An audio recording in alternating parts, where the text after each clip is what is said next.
Hello అండి. అందరికీ అనుకోని ప్రేమ కథకు స్వాగతం. ఈ కథను పూర్తిగా వినిన తర్వాత మీకు నచ్చినట్లయితే తప్పకుండా లైక్ చేయండి. అదేవిధంగా సబ్స్క్రైబ్ చేసుకుని మన ఛానల్ని ఎంకరేజ్ చేయవలసిందిగా మనస్ఫూర్తిగా కోరుకుంటున్నానండి. ఈ కథకు సంబంధించిన మిగిలిన అన్ని పార్ట్స్ కూడా మన ఛానల్లో ప్లేలిస్ట్లో సేవ్ చేయబడి ఉన్నాయండి. ఒకవేళ మీకు ఇంట్రెస్ట్ అయితే గనక వెళ్ళి చెక్ చేయొచ్చు. మరిక కథలోకి వెళ్దాం. ఛాయాదేవి ఆదిత్య యొక్క క్యాబిన్ డోర్ కొంచెం ఓపెన్ చేసి ఎక్స్క్యూజ్ మీ సార్ అంటుంది.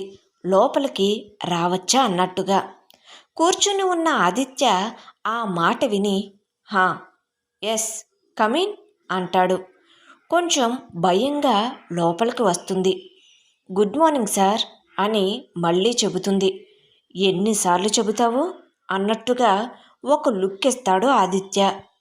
మీరు ఈ ఆఫీసులో అనుకున్న వర్క్ కాకుండా మిగిలిన వర్క్స్ కూడా కొన్ని చేయవలసి ఉంటుంది. మీకు ఈ కంపెనీ గురించి మా ప్రాజెక్ట్స్ గురించి ఎంతవరకు తెలుసు అంటాడు. సార్ నేను నిన్ననే జాయిన్ అయ్యాను, కానీ మీ కంపెనీ గురించి కొన్ని ప్రాజెక్ట్స్ గురించి తెలుసుకున్నాను అని వినయంగా చెబుతుంది. గుడ్, అయితే ఈ ఫైల్ చూడండి. ఇది మా క్రొత్త ప్రాజెక్ట్. దీని గురించి మీరు ఒక రిపోర్ట్ తయారు చేయాలి. రేపటి మీటింగ్లో దీన్ని ప్రెజెంట్ చేయాలి అంటాడు. ఆ మాట వినిన ఛాయ ప్రెజెంట్ చేయాలా అంటూ గుండె జారినంత పని అవుతుంది. సరే సార్, నేను నా వంతు ప్రయత్నం చేస్తాను అని ఫైల్ తీసుకుంటుంది. బై ది వే, నేను మీ పనితనం చూడాలనుకుంటున్నాను. ఈ రిపోర్ట్ మీ టాలెంట్ని తెలియజేస్తుంది అని పెన్ను చివరలను రెండు చేతులలో పట్టుకుని గుండ్రంగా త్రిప్పుతూ పొగరగా చెబుతాడు. ఖచ్చితంగా సార్, నేను మిమ్మల్ని నిరాశపరచను అంటుంది. మంచిది, యూ కెన్ గో అంటూ డోర్ వైపు చేయి చూపిస్తూ అంటాడు. ఛాయ వెళ్తూ థ్యాంక్ యూ సార్ అంటుంది. తర్వాత ఛాయ తన క్యాబిన్లోకి వెళ్ళి ఫైల్ చదవటం మొదలుపెడుతుంది. ప్రాజెక్టు గురించి తెలుసుకుంటూ రిపోర్ట్ ఎలా తయారు చేయాలో ఆలోచిస్తుంది. ఎంతసేపటికి తనకి ఐడియా తట్టదు. ప్లీజ్ దేవుడా, నన్ను ఈ మిస్టర్ గంభీరం నుండి నువ్వే రక్షించాలి తండ్రి అని రెండు చేతులను జోడించి దండం పెట్టుకుంటుంది. అంతే, తలుక్కుమని ఒక ఆలోచన తడుతుంది. మధ్యాహ్నం లంచ్ కూడా చెయ్యకుండా సాయంత్రంకి రిపోర్ట్ పూర్తి చేస్తుంది. ఛాయ ఆదిత్య క్యాబిన్లోకి వెళ్ళి రిపోర్టుని అతడికి అందిస్తుంది. సార్, రిపోర్టు పూర్తయింది అంటుంది. రిపోర్టును తన చేతిలోకి తీసుకుని చదవటం మొదలు పెడతాడు. ఆదిత్య కొంతసేపు చదివిన తర్వాత అతడి ముఖంలో ఎలాంటి భావాలు కనిపించవు. అతను రిపోర్టును క్షుణ్ణంగా పరిశీలిస్తాడు. ఎదురుగా నిలబడి ఉన్న ఛాయాకి మొహమంతా చెమటలు పడతాయి కంగారుతో.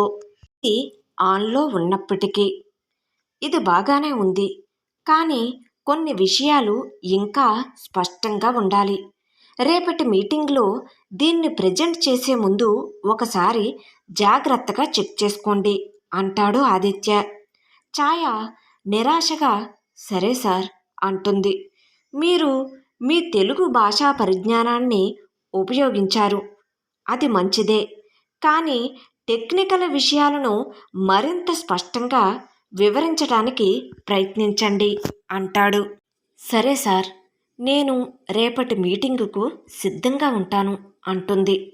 ఛాయాదేవి తిరిగి తన క్యాబిన్కి వెళ్తూ ఆదిత్య వైపు చూస్తుంది. ఆదిత్య మాత్రం సీరియస్గా తన పనిలో నిమగ్నమై ఉంటాడు. కోపంగా తన క్యాబిన్లోకి వచ్చిన ఛాయ ఎలా అనుకుంటుంది, మిస్టర్ గంభీరం, నేను ఇంత కష్టపడి రిపోర్టు రాస్తే బాగానే ఉందని అంత సింపుల్గా రాస్తావేంటి? కనీసం ఒక మంచి మాట కూడా చెప్పరా బాగుంది అని? నా ప్రయత్నాన్ని గుర్తించరా అసలు? నా టాలెంట్ ఇంకా నిరూపించలేదా? ఇంకా ఎంత కష్టపడాలి బాబు మిస్టర్ గంభీరం అని ఉసూరుమంటుంది. ఈయనను మెప్పించడం అసలు నా వల్ల అవుతుందా? నా తెలుగు భాషా పరిజ్ఞానం కూడా ఈయనను ఆకట్టుకోలేదా? రేపటి మీటింగులో నేను ఎలా ప్రజెంట్ చేయాలి? అందరి ముందు ఇప్పటిలానే ఈ మిస్టర్ గంభీరం నన్ను నిరాశపరిస్తే నా పరిస్థితి ఏంటి? నిరాశగా, బాధగా నా ప్రయత్నం వృధా అయిపోతుందా? ఈ ఉద్యోగం నా వల్ల కాదేమో, కానీ నేను ఓడిపోకూడదు. నేను నా టాలెంట్ని నిరూపించుకోవాలి. నేను ఈయనను మెప్పించాలి. కానీ ఎలా అంటూ తన తలపై పెన్నును ఉంచుకుని ఆలోచిస్తూ ఉంటుంది. అనుకోని ప్రేమ కొనసాగుతుంది. కథ నచ్చినట్లయితే తప్పకుండా లైక్ చేయండి. అదేవిధంగా కథ ఎలా ఉంది అనేది కామెంట్ సెక్షన్లో తెలియజేయడం మాత్రం మర్చిపోవద్దు. Thank you.